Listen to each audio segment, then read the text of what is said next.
The Sunday morning political talk shows. This is where the credentialed class competes at groupthink. If you say something unpredictable or against the grain, it's your last appearance. Only those who feign sincerity, nod earnestly, and convey the most dry toast analysis are allowed in the Sunday morning social club. No one is ever shocked by anything. The wise men of Washington talk shows see everything coming. That's why it was so revealing that over the weekend, everyone was shocked by the same thing.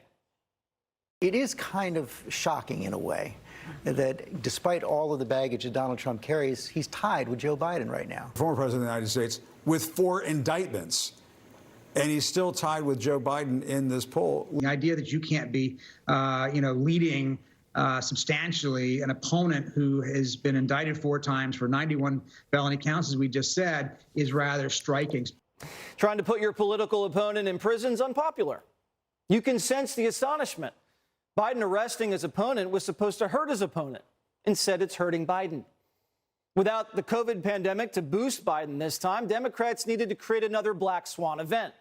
And they did. Never before in American history had a former president been arrested. This was supposed to be a disqualifying attribute. 4 criminal convictions. 4. And having learned nothing from history, Democrats now find Biden tied with Trump after spying on him, impeaching him, leaking his taxes, and arresting him. Now, a tie actually means Trump, if the election were held today, would win, because Biden would need a 3-point lead in the popular vote to win the Electoral College. Hillary beat Trump by 2 points nationally and lost, which means if Biden's tied with Trump, it is a Trump landslide. Biden's been counting on the economy to resuscitate his prospects, but Bidenomics is a dead end. 2/3 of the country hate how Biden's handling inflation. Even the New York Times confessed Americans are $2,000 poorer under Joe Biden's presidency. Is anybody sold on Biden's plan? Not everybody is sold on Biden's plan. In fact, he is struggling to convince voters that his administration has been good for the economy. They know that their message on Bidenomics has not been breaking through. If people go in next November and they are feeling like the economy has done nothing for them, they blame Joe Biden, they're likely to vote for someone else. Prices are still too high. Gas prices are high. Food prices are high. People have had a tough time. So we have to recognize that there's a lot more work to do. There is absolute panic gripping the DNC. Prosecutors have done their job, pundits have done their job, and nothing's working. This means Joe Biden might actually have to campaign. This was never in the cards. So for the first time all year, Joe Biden actually gave a campaign speech. The president actually attacked his opponent instead of letting his special counsels and DAs do the dirty work. Biden was supposed to run as the elder statesman.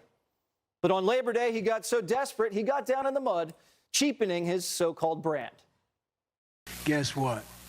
The great real estate builder, the last guy here, he didn't build a damn thing. Under my predecessor, Infrastructure Week became a punchline. On my watch, infrastructure has been a decade and it's a headline. Okay, if Joe Biden thinks running on who built more anti-racist roads and bridges is a political winner, then he should fire his advisors. Joe Biden's infrastructure bill has been well documented by us. So far, we've seen a $20 million heated sidewalk in New Hampshire, a $25 million anti-racist bird-watching bridge in Arizona, an anti-racist hiking trail in Connecticut, and who could forget the electric bus charging station in New Jersey. The silly sales pitch comes as Joe Biden's age comes into sharper focus. 73% of voters say Biden's too old to run for president. That includes 2/3 of Democrats. The country's never been so united on anything. A Biden biographer with unparalleled access to the White House for the last 2.5 years writes the president is constantly tired and his staffers treat him like a baby. President Biden is the oldest president in U.S. history. Why does White House staff treat him like a baby? No one treats the President of the United States, the Commander-in-Chief, like a baby. So there's this book that says that's ridiculous. When staff that's a ridiculous claim. But Joe Biden's trying to pull off the impossible. The president no longer saying, oh, yeah, you think I'm old? Watch me. Well, we've watched him and we've seen him fall down, fall asleep, and forget where he is. Biden is now saying, yes, I'm old, but with age comes wisdom. Oh. I tell you what, someone said, you know, that Biden, he's getting old, man. I tell you what. Well, guess what? Guess what? You know, the only thing that comes with age is a little bit of wisdom. Joe Biden's going to have a harder time convincing voters of his wisdom than he is convincing them Bidenomics is working. Joe Biden's been known for decades to be one of the least intelligent politicians in Washington. Joe Biden left billions of dollars in military equipment behind in Afghanistan and called it a success. Then he said migrants are storming into the country because they don't have bright enough street lamps where they're from. He also thinks windmills are going to power our economic engine and thinks whatever is next to his Corvette is Fort Knox. Biden himself knows he isn't smart, and he's terrified everyone will figure it out. Listen to his biographer. I think one of the things that's so interesting about Joe Biden is that he has these insecurities that govern a lot of the ways in which he moves through the world. And so one of his primary insecurities is that he doesn't want to be perceived as stupid because he had this plagiarism scandal back in the 1980s. You don't have to go back that far. Biden plagiarized the term Bidenomics. Biden plagiarized his own nickname, Dark Brandon. Remember, that was a chanting NASCAR crowd that coined Brandon.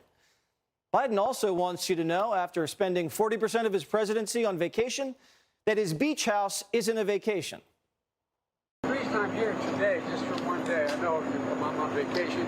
I'm not. I have no home to go to. The Secret Service has torn my house up in a good way to make it secure. So I have no place to go when I come to Delaware except here right now. I'm only here for one day. Are you homeless? Is that what you're doing? No, I'm not homeless. I just have one home. I have a beautiful home. But I'm down here for the day because I can't go home.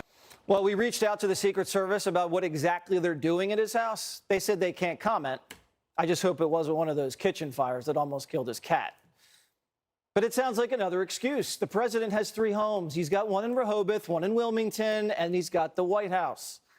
And if the president wants somewhere to go, he can visit East Palestine. Remember the town that was toxic train wrecked? 6 months after making a promise, Biden never went. Well, I haven't had the occasion to go to East Palestine. There's a lot going on here, and I just haven't been able to break. I was thinking whether I'd go to East Palestine this week, but I then was reminded I've got to go literally around the world. I'm going from Washington to India to Vietnam and so it's going to be a while. He just doesn't want to work. He has to save his energy for the big trips, like trips to Ukraine and Vietnam. His biographer says he wouldn't be surprised if Biden dropped out of the race. If at the end of this calendar year, Joe Biden announces that he's not going to seek a second term, based on all your reporting, how much of a surprise will that be to you? I would say it would be a surprise to me, but it wouldn't be a total surprise. Wouldn't be a total shock. It wouldn't be a total shock. The Trump trials were supposed to help Biden win, but also prevent Kamala from losing in case Biden dropped out. Now, the polling shows that's not going to work. Now, their backup plan needs a backup plan. The left has concocted a new strategy, and like all Trump hoaxes, it's being led by none other than Adam Schiff. You know, the 14th Amendment, Section 3, is pretty clear. If you engage in acts of insurrection or rebellion against the government, or you give aid and comfort to those who do, you are disqualified from running. It doesn't require that you be convicted of insurrection. It just requires that you have engaged in these acts. It's a disqualification from holding office again, and it fits Donald Trump to a T. As with everything Adam Schiff suggests, there's no legal basis. It's an unconstitutional Hail Mary that they wouldn't be throwing if Biden was winning. The Democrats are trying to overturn an election that hasn't even happened yet. They're just using lawyers this time instead of mass mail balloting. It looks better when you hijack an election with a guy in a courtroom with an expensive suit. But it's just as wrong. Let's bring in Kayleigh McEnany. She's the former White House press secretary and co-host of Outnumbered. So you study Democrat politics. At what level of panic are we now, Kayleigh? The alarm bells should be going off. Let me lay out for you, Jesse, Biden's nightmare scenario. And it's laid out in that Wall Street Journal poll you mentioned. So you dig down into this data. Here's what you see. 40% say if Trump is the nominee, we are definitely voting for him. 39% say that about Biden. 6% say we'll probably vote for each of them. So you've got 12% in the middle who say we could go either way.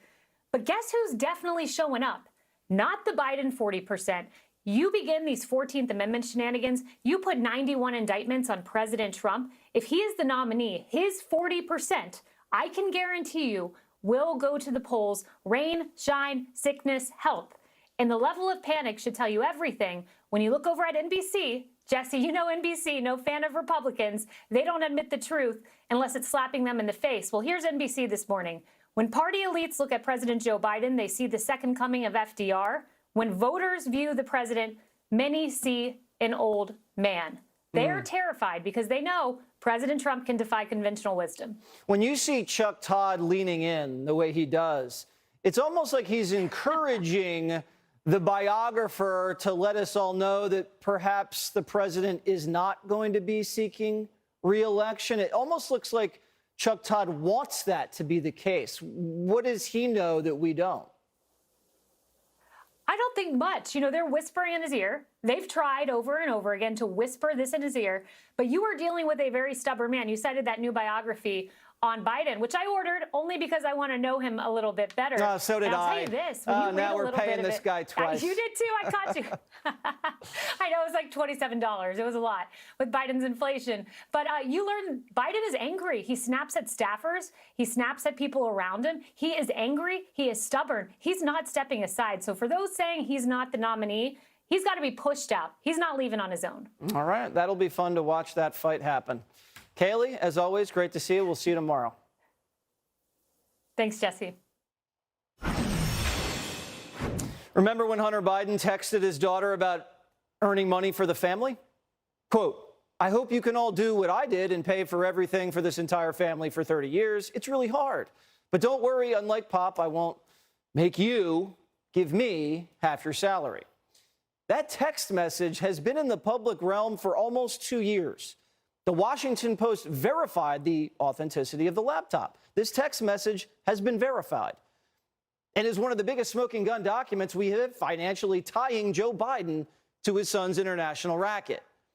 Yet the Washington Post's national columnists, one of the paper's bigger stars, has never spent a single second reflecting on what it means. Bump became so flummoxed when asked about the half my salary to Pop text that he stammered and stormed out of an interview. Watch. What do you take from the text message to his adult daughter, Hunter's text message, that I have to give 50% of my income to Pop? I have no idea what that means. I don't. I have no idea what that means. Well, I know it's circumstantial evidence, and you prefer that. No, to what direct evidence. could it mean? I have no idea. But doesn't it? I don't know. Well, I appreciate your. Has anybody asked her? I don't know. I don't know. Don't you think somebody should ask her? Okay. Like I'm not. I just said I don't know, and I don't know what to make of it, so I have nothing to say about it. Yeah, what, but what do you want me to say? Yeah, but you say there's no evidence. But then there's a text message where he says, "I give Pop 50% of my money." That's evidence. Okay. Well, okay, fine. So it's evidence. I feel you want me to leave, like just walk out in the middle of this because that way you can you can go. Right. Is this a standard? Really, this is the way the Washington Post handles people who disagree with them. When I agree to be on for 45 minutes, go, and then I get on for an hour and 15. Yeah, then after a while I go. Clay Travis is the founder of Outkick, and he's changed his blazer from pink to blue just for me. Clay, thank you so much. Didn't you think that the guy who's like one of the top dogs at the Post might have a better answer for the I give half my money to Pop text? Imagine, Jesse, if Woodward and Bernstein had been asked questions about Watergate and they had said, I don't know, it's circumstantial evidence. Right. What do you want me to do? Actually ask questions? Actually investigate? Who do you think we are? I love this interview. Me too. Because it demonstrates the willful blindness that exists here. Jesse, this is important. I don't know which team you root for, but we're about to start off the NFL season. College football is going. I wrote about this because I spent a great deal of time thinking about it. How does this happen? How does this guy who's obviously been successful, I mean, he's probably 45 or 50. He spent his entire career in media. He's now an opinion columnist at the Washington Post. That used to be a job that you dreamed of when you were 20 years old, when you were going into journalism. He's at the apex of the profession. How does he get to a place where the most powerful man in America is credibly accused with tons of evidence that he is engaged in criminal behavior alongside of several members of his family. Clay. And there's just a complete disinterest I'll tell in you all how this. he got to where he got. By not covering bad news for Democrats. I mean, it couldn't be more obvious. Jesse. But this is also the business now. And I think a lot of people have missed this because when you and I were coming of age, Bill Clinton had an affair with an intern, and the Washington Post covered it like it was Watergate, whether you believed it or not. Clinton was a Democrat. They were going after people in positions of power. They're not a paper anymore. They're an online subscription business. And if they say bad things about all of their subscribers who are left-wing Democrats and their favored political party, those subscribers cancel their subscriptions. The Washington Post lost 500,000 subscribers. The business collapses if that guy's honest. And I want all of you to think about that for a minute. When you're reading the Post and when you're reading the Times, they are lying. And by the way, Jesse, you're burying the news. You and Kaylee are buying Joe Biden biographies? I don't know what's going to come next. You're going to be sipping wine with Gavin Newsom in Napa? What am I supposed to do? Here. What am I supposed to just let everybody else read it and tell me what to think? I have to read it myself. Yeah, that's what you let your staff read it. Tell them to clip out the things that are worth you know, knowing, a lot of people and don't. that way you don't have to give them $27. A lot of people don't know this, Clay. I can actually read. Want to make that clear. Thanks so much for coming on. And by the way, you probably don't need 8 naps as well, unlike the President of the United States does right now. But I could use one once in a while. Clay Travis, thanks as always. Over sex change operations for kids. If you ask liberals, they'll say no. Children are not getting sex change operations. They'll tell you occasionally, when necessary, some children will receive gender-affirming care. Now, it's very important to be precise when discussing the issue, because if the left captures and then dominates the language of the debate, it'll mask the true reality of what's happening. It's kind of like what happened with partial birth abortion. Democrats detest that term. They insist it never happens, yet it does. And when it does, they call it reproductive health care. So if Democrats are proud of offering gender-affirming care to your son or daughter, why don't they embrace it publicly? Congresswoman Kat Kamik showed a video of a gender reassignment surgeon explaining how these surgeries work, and the Democrats on the committee ran out of the room. I object.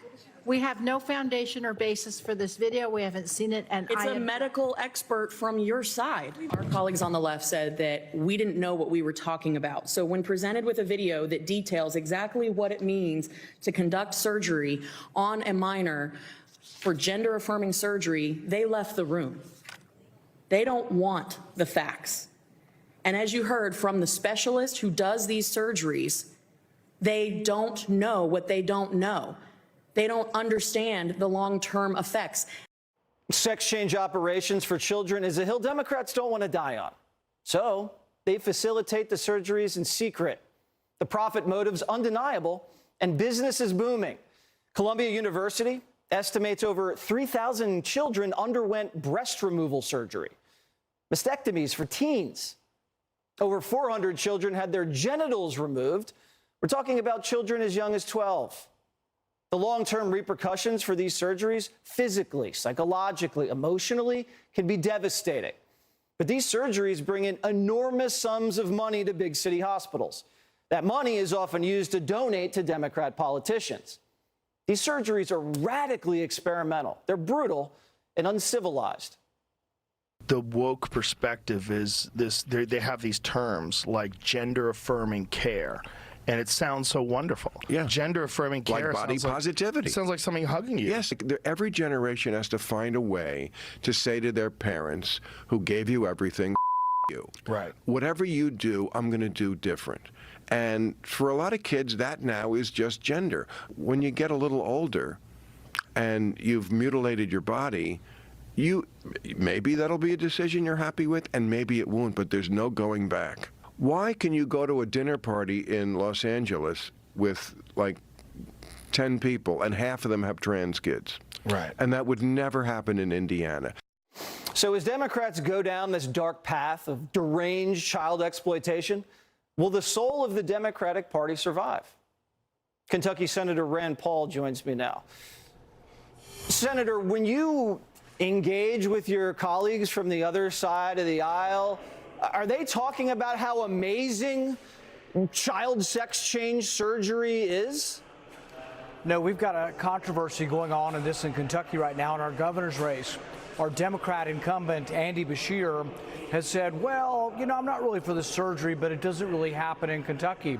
Well, then we got a letter from the University of Kentucky saying, yeah, they have been doing surgery, this reassignment surgery on children, on minors, and he was caught in a lie. But they are running with their hair on fire away from this. They're like, oh, we just want the gender-affirming stuff, maybe a few pills here and there, but not the surgery. But he vetoed the bill that would have stopped the surgery. And our Republican legislature overrode him, and Daniel Cameron is fighting this out in a battle there. But you're right, the Democrats kind of want to call it something that it's not. They got really mad at me in a committee hearing when I called it genital mutilation. You know, universally around the world, we've been opposed to this. We were opposed to it in Africa when they were doing it. The UN, everybody was working to stop it. And now we have the opposite. We have clinics set up where we're affirming this and encouraging this to happen to our children. It doesn't work. It is a mutilation. It destroys their urinary tract system. It gives them no sexual pleasure as adults. It's a terrible, terrible thing to let your child do, or to have anybody do to your child. And it really shouldn't happen. I would hate to think that money flowing into these war chests from these surgeons and hospitals aren't affecting what the Democrats are saying politically, because as you mentioned, it really is brutality, and we've never, ever seen it before in North America. I did want to talk to you about something else, though. COVID, because of the seasonal summer uptick in the Northeast, you're already seeing it take a toll on the view. As you can see, Whoopi is not here. She has COVID. Yes, it's back. It's back. It's back. And it's not just Whoopi. First Lady Jill Biden, who's double vaxxed and double boosted, popped positive for COVID this weekend. I can tell you that the First Lady is experiencing mild symptoms and will remain in Delaware for the week. President Biden tested negative last night for COVID-19 and tested negative again today. Since the president was with the First Lady yesterday, he will be masking while indoors and around people in alignment with CDC guidance. And as has been the practice in the past, the president will remove his mask when sufficiently distanced from others indoors and while outside as well. So President Biden will be masking and socially distancing all day long. And now a D.C. area elementary school just brought back masks after 3 kids tested positive. Senator Rand Paul, what's the feeling like over there in Washington now? It's a crime against children, and we should never put our kids back in the masks. Right now, I'm having a battle with the Senate physician who wants to do 3 vaccines for all of our pages. They're 18 years old, and we now know that, guess what? In America, not one healthy child died from COVID. I repeat that, not one. The number is 0, and yet we're forcing 3 vaccines, and we now know that the more vaccines you give to children, the higher the incidence of the heart inflammation. So it's actually malpractice to do this, and I'm fighting them because in the Senate, they're still trying to force every page that comes in here, young, healthy people, to be triple vaxxed, and it actually is against medical advice to be doing that. So you have medical malpractice on the trans surgeries for kids and on these quadruple vaccinations for healthy teens. Why have the Democrats embraced this so fervently? You know, because I think for them it's more about control. They are for things that centralize your decisions. They have always had utter disdain for the working class, utter disdain for the regular folks. If you don't have a PhD from an Ivy League school, they think you're not smart enough to make your own health care decisions, that the government needs to do this for you. And so they have a great deal of love and inspiration that comes from central authority and big government making these decisions. Now, they think it's all benign, but in the case of the transgender surgeries, a half a dozen European countries have now banned it in children because they have a long-term experience, and they've actually discovered after following these people for 10, 15, 20 years after the surgery that the incidence of suicide is 20 times greater in those who have had the surgery than the general public. There still is a huge suicide risk, and really that's because there are other issues we're dealing with here. There are psychiatric illnesses, comorbidities that need to be treated. Instead, we're just saying cut off part of your body and you'll be better, which I think is a terrible, terrible approach. Well, the Democrats always want to imitate Europe, so tell them the Europeans banned it and maybe they'll follow along. Senator, thank you so much. We rediscovered a new rehab clinic for brutal beatdown in New York City. A criminal hits a 60-year-old woman for 2 straight minutes. Norton Blake had at least 9 prior arrests before, and according to the New York Post, he was cut loose when cops showed up on the scene. And now he's at large. The assault was recorded on video, but the guy recording never intervened. He just shot the video and then sold it to the papers afterwards. Perhaps this is what happens after the Daniel Penny indictment. Chivalrous men who put deranged guys in chokeholds aren't celebrated. They're charged with murder. And it's hard to ignore this fact. A black woman was viciously beaten with a cane in a New York City subway, and the NAACP is silent. AOC is silent. The National Organization for Women is silent. The White House is silent. This type of violence is being perpetuated by the defund and de-incarceration movements, bail reform, and the emptying of insane asylums. An illegal immigrant who's been in New York City for just 2 months has been arrested and released 6 times for 14 crimes, most of them violent. Anchor of Fox News at Night, Trace Gallagher, is here with the latest. Trace. Hey, Jesse, his name is Daniel Hernandez Martinez from Venezuela. He got to New York June 27th and began committing crimes June 28th. First, he hit a Brooklyn Costco, taking everything from snacks to sneakers to toiletries. He was arrested and released. A few days later, he hit a drugstore. A day after that, another drugstore. Only this time, police say he pulled a knife on an undercover cop. He was arrested, charged with menacing, and released. Then Martinez used a bicycle tire to attack an independent journalist, a journalist who apparently is not a very good judge of character. Watch. So this is the guy that I treated nicely and told everybody, hey, don't judge everybody badly. This is a nice guy. The other guy told him to attack me, so he attacked me for another Venezuelan for no reason. I treated him nicely. And the legal system also treated him nicely because he was released again and again. A few days later, he's accused of viciously attacking a woman in Manhattan, grabbing her by the hair and dragging her across the floor. He got hit with assault and weapons charges, but was given supervised release, and apparently not a very good supervisor, because 3 days later, he threatened a stranger with a chain, got arrested, got released, got rearrested, and when Martinez requested medical attention, he assaulted a police officer. Now, after 14 crimes, he's being held on $5,000 bail, and he's not the only illegal immigrant committing crimes. Since May, 41 migrants being housed just at New York City's Roosevelt Hotel have been arrested, mostly for domestic violence, all of them released.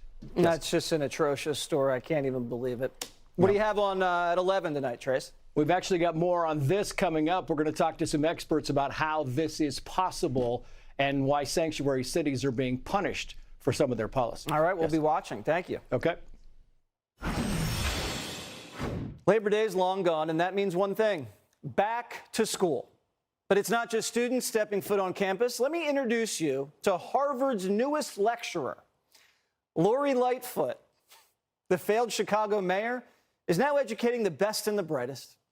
After the COVID death toll and the crime death toll, a historically ugly blemish on Lightfoot's one term, Harvard figured, let's hire her to teach a class on health policy and leadership. And it's not just Lori Lightfoot donning the crimson cap.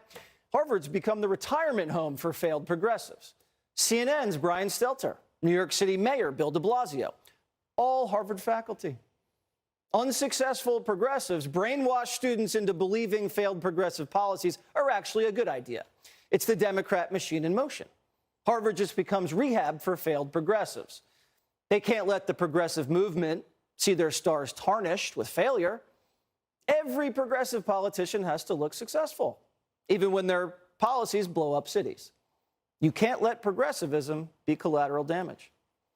Another example, Hillary. She's now teaching at Columbia. She has a class called Inside the Situation Room. Hillary will show you how to gasp and frighten cover her mouth. These Ivy League universities are now just PR parachutes for Democrats. I'm just going to have to send Jesse Jr. to West Point. Up next, American women bragging about being unmarried with age-old question. What would women prefer if they had to choose a guy who's handsome or a guy who's wealthy? Traditionally, the dating scene provides for a process. You got courtship, there's clues, there's the seduction, perhaps dinners you can't afford. kind of allows for the woman to get to know the guy, the family, his prospects, his work ethic, and she makes a decision based on a variety of factors. Women are now cutting right to the chase. I have asked the last 3 dudes I've dated for their bank account info on the first date. Like, why do you ask for that?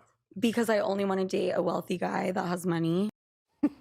If this trend continues, it'll have cascading effects on the American family. Older, wealthier men already have a dating advantage and will improve their position. I predict the divorce rate will increase if marriages start with such a shallow and cynical foundation. And young, ambitious men who haven't reached their earning potential yet will find themselves discouraged and replaced. And the rise of single women in the United States is already being exploited by the Democrat Party. Single women are the most significant and reliable voting demographic the party has. We've even detected propaganda insinuating that married life is inconvenient, even oppressive. This belief has taken hold and is now being celebrated. Here's what your Saturday morning looks like when you're single at 29 and you don't have a kid running around the house. I didn't rise from my bed until 10:15. I went to Beyonce last night and I didn't get home until 1 a.m. and I danced and drank my little heart out and I didn't pay a babysitter to watch my kids as I did that. I can go to the grocery store and learn how to make shakshuka. So that's on my agenda today. Also on my agenda, probably a rewatch of some Real Housewives of New York. So I've got a pretty stacked day. This woman has every right to live this life, and it could be the perfect lifestyle for her at 29, but there is something sad about bragging. You don't have a family, and those who do are somehow stunted.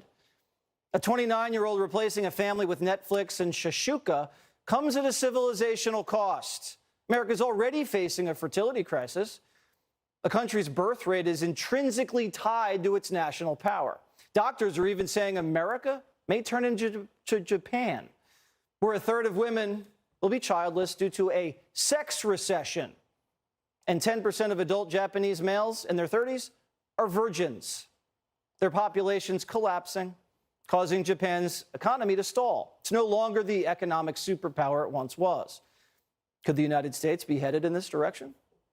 Babylon Bee writer and author of Elephants Are Not Birds, Ashley St. Clair, joins me now. Is this a trend among young women to celebrate not having a family? It is. It's the Chelsea Handler culture of it all, where they just want to pursue pleasure and drinking all night, going to Beyonce concerts. It's this pursuit of self-pleasure in replace of fulfillment and having a family. And we see this often now. And this poor woman who was blasted online, especially by Matt Walsh and the likes of them, I do feel bad for her, because you heard her say, she said, I don't have a family yet. And many of these women do want that. And I don't think she understood she was contributing to that Chelsea Handler culture that's very anti-natalist. They think that having a family is bad, having a kid is a burden. And like you said, it's contributing to a declining birth rate, and it will contribute to the fall of civilization in our country eventually. Why the propaganda to scare young women away from getting married and having children? Because you see it everywhere with the climate agenda. You see it almost in a corporate agenda to a certain extent. Yes, it's a very anti-natalist agenda, anti-human agenda, in my opinion. We see it with everything. Be a boss, babe, don't have kids. Don't have kids. They're bad for the environment. Nothing worse than carbon-emitting babies. That, to me, is a very evil thing to say. And they say this consistently, and we do have a declining birth rate. We saw it with Rome. They had a declining birth rate right before the fall of Rome. It's happening here in America. It's happening in Japan. And this happens all the time in prosperous nations. And we need to reject this culture, or it's going to be very bad. What's shashuka? I have no idea, because I don't watch The Real Housewives of New York. I have a child. All right, I'm gonna go find out what that is. Ashley, thank you so much. Thank you, Jesse. Johnny worked on Labor Day. إن في يعني لو صحت الأقوال التي جاءت على لسان محامي المتهم الأول أحمد شحتة من رواية أحمد شحتة في الخطاب المحرر. أولا الخطاب ده حضراتكم إن صح فلا تأثير على حق إن صح، وده يعني أنا بالنسبة لي كهشام ابراهيم احتمالات صحته تكاد تكون معدومة، ولكن إذا صح فلا تأثير، هيكون في شركاء في هذه القضية. وما أعتقدش إن النيابة العامة بتغفل عن شركاء. النيابة العامة لديها كل شعرة، وقطاع الأمن العام، وزارة الداخلية، بكل بقى قطاعات، تكنولوجيا ومعلومات، الأدلة الجنائية، الأمن العام، كل شعرة في هذه القضية موجودة. فلا تخوف، يعني مش هيأثر، محدش بقى يجي يقول قضية الدكتور ولاء زايد صيدلي حلوان والكلام ده كله. مفيش وجه للمقارنة، ده موضوع وده موضوع تاني. ده موضوع في اعترافات، في تمثيل جريمة، في أدلة